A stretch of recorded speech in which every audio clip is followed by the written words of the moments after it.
Okay, this video blog is sort of a reaction to um, some of the people that we've been talking to um, or reading, authors we've been reading, specifically reaction to Ron Paul and the woman that we listened to from the Gurian Institute, and sort of how I feel like in this class I've been coming across people who have very extreme and wild claims to make, and they aren't necessarily backed up by specific evidence.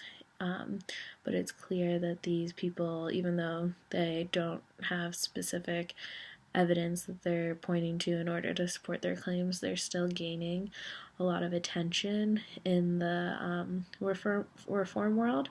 So it's kind of a question of how are these people able to gain so much attention and not credibility, but almost, yeah, attention and respect in a sense? Or how is it that Ron Paul is able to publish a book? Or how is this woman able to instruct people through the Green Institute on same sex, single sex education when she doesn't, when neither of them have statistical evidence to back up the claims that they're making?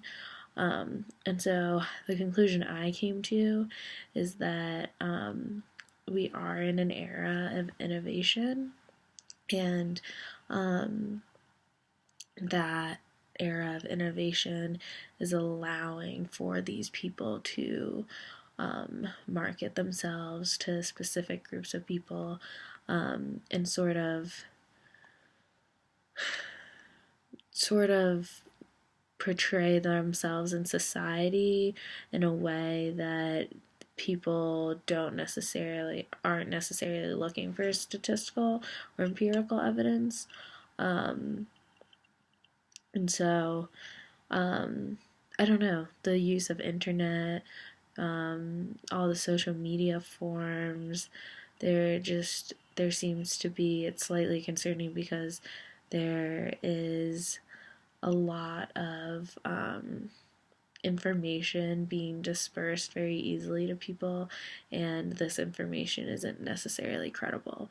So when you're getting information out to Joe Schmo and wherever, and he's just reading a book by Ron Paul and isn't paying attention to whether or not he's not reading it as a critique, he's just reading it to read it, and he's not paying attention to the sources that are cited or whatnot.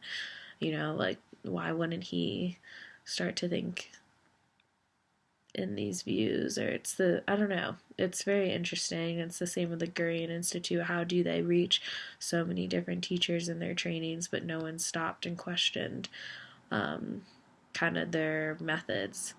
And so with all of this innovation that's happening, these people are able to create kind of whatever marketing tools or products they want in order to promote their personal beliefs.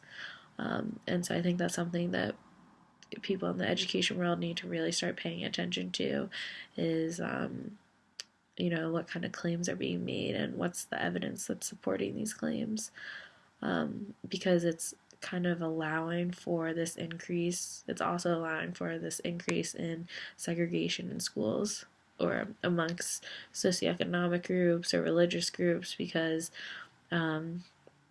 these people can make really bold statements and claims and draw people in towards their beliefs, and no one's really stopping and questioning it or critiquing it. Maybe they are, but not in an extreme public manner that is necessary.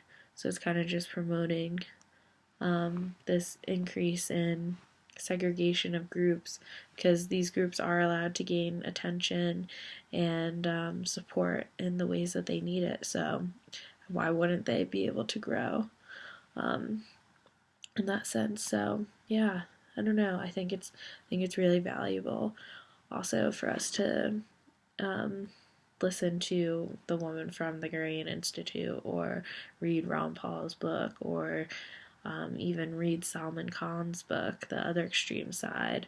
I think it's really important to be educated on these views that these people have and view it from a critical lens. So be critiquing these people because I think it's important to understand the amount of attention these people get, but the lack of evidence that they have or that they use to attract these people. I think it's just like really important thing in order to understand what's going on in the reform world right now.